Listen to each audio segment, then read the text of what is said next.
ಪೂರ್ಣಿಮಾ ಏನ್ camera off ಮಾಡ್ಬೇಕು? Fix ಆದ ಅಲ್ಲಿಗೆ ನನ್ನನ್ನೇ ಕಳಿಸ್ತಾರೆ ನಿಮಗೆ ಏನ್ ಅನ್ಸುತ್ತೆ ಏನ್ ನಡೀತಿದೆ ಇಲ್ಲಿ ಅಂತ?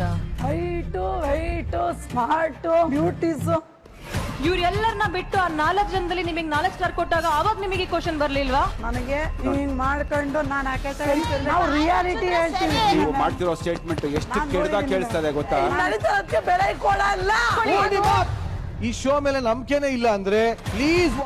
ಎಸ್, ಪೂರ್ಣಿಮಾ ಅವರು ಆಕ್ಚುಲಿ ಬಿಗ್ ಬಾಸ್ ನಿಂದ ಹೊರಗಡೆ ಹೋಗ್ತಾರೆ ಅಂತ ನನ್ಗೆ ಯಾವತ್ತೋ ಗೊತ್ತಿತ್ತು, ಯಾವತ್ತೋ ಮಾಹಿತಿ ಬಂತು. ಆಕ್ಚುಲಿ ಇವ್ರಿಗೆ ಏನೋ ಒಳಗಡೆ ಗಲಾಟೆಗಳು ನಡೆದಿದೆ, ಇವರು ಹೊರಗಡೆ ಬಂದಿದ್ದಾರೆ ಬಿಗ್ ಬಾಸ್ ನಿಂದ ಅಂತ ಯಾವತ್ತೋ ಗೊತ್ತಿತ್ತು. ವಿಚಿತ್ರ ಅಂದ್ರೆ ಈಗಾಗಲೇ ಇವರು ಶೂಟ್ ಮಾಡಿ ಇಟ್ಕೊಂಡು ಇದನ್ನ ಈಗ ಒಂದು ಎಪಿಸೋಡ್ಗಳನ್ನ ಹಾಕ್ತಾ ಬರ್ತಾ ಇದ್ದಾರೆ.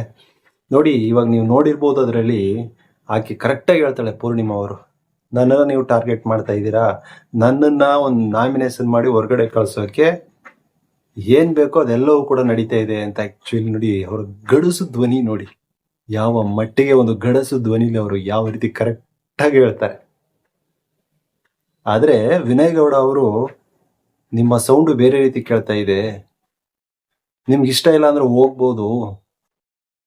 ಎಸ್, ಇಲ್ಲಿ ನಿಜವಾದ ಪ್ರತಿಭೆಗಳಿಗೆ, ನಿಜವಾಗಿ ಹಳ್ಳಿಗಳಿಂದ ಬರ್ತಕ್ಕಂಥ ಪ್ರತಿಭೆಗಳಿಗೆ ಏನ್ ಬೆಲೆ ಸಿಗ್ತಾ ಇದೆ. ಈ ಹಿಂದೆ ನೀವು ನೋಡಿರ್ಬೋದು ಕುಮಾರಿ ಅವರು, ಯಪ್ಪ, ಪೂರ್ಣಿಮಾ ಅವ್ರಿಗೆ ಅಟ್ಲೀಸ್ಟ್ ಇದೆಲ್ಲ ಆಟಗಳನ್ನ ಆಡ್ಕೊಂಡು ಬಂದಿದ್ದಾರೆ, ಒಂದು ಪ್ರೊಸೆಸ್ ನಡೆದಿದೆ ಆಯ್ತಾ. ಆಟಗಳು ಸರಿಯಾಗಿ ಆಡ್ಲಿಲ್ಲ ಅಂತ ಆಗಿರ್ಬೋದು, ಅವರೆಲ್ಲ ಬೇರೆಯವ್ರ ನಾಮಿನೇಷನ್ ಮಾಡಿರೋದಾಗಿರ್ಬೋದು, ಬೇರೆಯವ್ರ ಕಾರಣಗಳನ್ನ ಕೊಟ್ಟಿರೋದಾಗಿರ್ಬೋದು, ಇದೆಲ್ಲವನ್ನು ಇಟ್ಕೊಂಡು ಆಕ್ಚುಲಿ ಪೂರ್ಣಿಮಾ ಅವರನ್ನ ಇಲ್ಲಿಂದ ತೆಗಿತಾ ಇದ್ದಾರೆ. ಒಂದು ಪ್ರೊಸೆಸ್ ಇದೆ, ಓಕೆ. ಆದ್ರೆ ಕುಮಾರಿ ಅಂದ್ಬಿಟ್ಟು ಆಕೆಗೆ ಏನು ಕಾರಣನೇ ಕೊಟ್ಟಿಲ್ಲ. 4 ದಿನಗಳಿಂದ ಆ ಒಂದು ಬಿಗ್ ಬಾಸ್ ಅಗ್ನಿ ಪರೀಕ್ಷೆಯ ಎಪಿಸೋಡ್ ಅಲ್ಲಿ ಕಾಣಿಸ್ಕತಾನೆ ಇಲ್ಲ. ಏನಾಗ್ಬಿಟ್ಲು ಅಂತ ಆಕ್ಚುಲಿ ಅವಳನ್ನ ಇಷ್ಟಪಡ್ತಾ ಇರ್ತಕ್ಕಂಥ ಹಲವಾರು ಜನ ಪ್ರಶ್ನೆಗಳನ್ನ ಮಾಡ್ತಾ ಇದ್ದಾರೆ. ಯಾವ ಪ್ರಶ್ನೆಗೂ ಉತ್ತರ ಇಲ್ಲ. ನಿಮ್ಗೆ ಬಿಗ್ ಬಾಸ್ ಟೀಮ್ ಕಡೆಯಿಂದನೂ ಉತ್ತರ ಬರ್ತಾ ಇಲ್ಲ.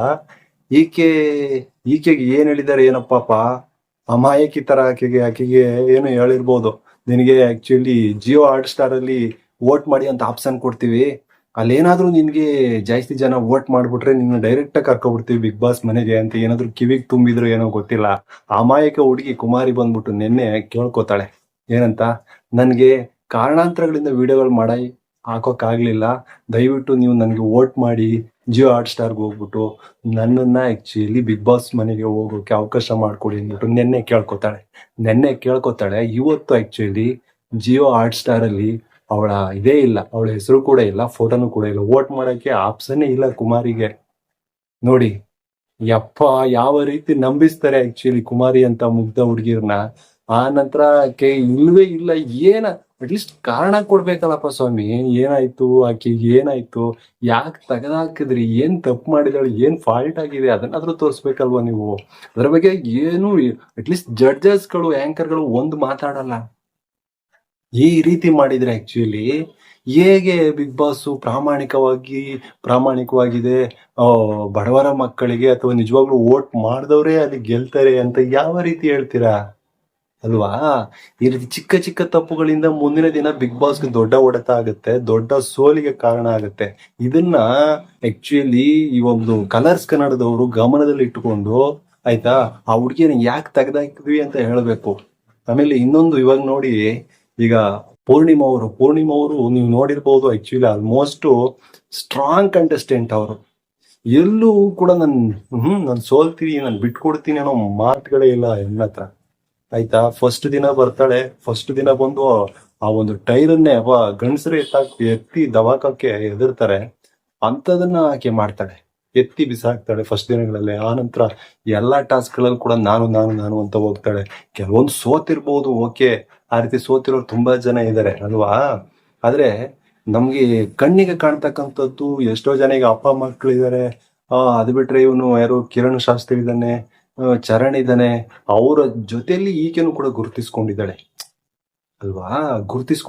ಇಂಥ ಒಬ್ಬ ಸ್ಟ್ರಾಂಗ್ ಕಂಟೆಸ್ಟೆಂಟ್ ನ ಏನ್ ಕಾರಣಗಳು ಈ ರೀತಿ ನಿಜವಾಗ್ಲೂ ಏನಂತಾರೆ ನೋಡಿ, ಇವೆಲ್ಲ ಏನೋ ದೊಡ್ಡ ಎಲ್ಲ ದುಡ್ಡು ಮಾಡಕ್ ಬಂದಿರತಕ್ಕಂತ ಒಂದು ಚಾನೆಲ್ಗಳಾಗಿರೋದ್ರಿಂದ ಎಲ್ಲ ದುಡ್ಡು ಮಾಡೋ ಮಾರ್ಗಗಳನ್ನ ಹುಡುಕಬಿಟ್ಟಿದಾರೇನೋ, ನಿಜವಾದ ಪ್ರತಿಭೆಗಳಿಗೆ ಬೆಲೆ ಸಿಗ್ತಾ ಇಲ್ವನೋ ಅನ್ನೋದು ನಮ್ಗೆ ಎದುರಾಗುವಂತ ಒಂದು ಪ್ರಶ್ನೆ.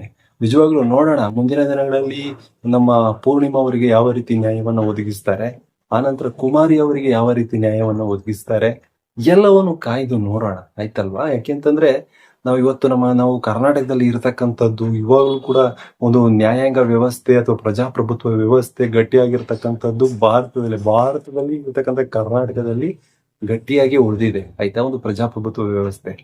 ಸುಮ್ನೆ ನೀವು ಏನಂದ್ರೆ ಅದ್ ಮಾಡ್ಬಿಡೋದು, ಜನಗಳಿಗೆ ಮಂಕ್ಬೂದಿ ಹಚ್ಬಿಡ್ತಾರೆ ಅಂತಾರಲ್ಲ, ಆ ರೀತಿ ಎಲ್ಲ ಮಾಡಕ್ಕಾಗಲ್ಲ. ಎಲ್ಲದಕ್ಕೂ ಒಂದು ಪ್ರಾಮಾಣಿಕವಾದ ಉತ್ತರಕ್ಕೋಸ್ಕರ ನಾವು ವೆಯ್ಟ್ ಮಾಡ್ತಾ ಇದೀವಿ. ಎಸ್.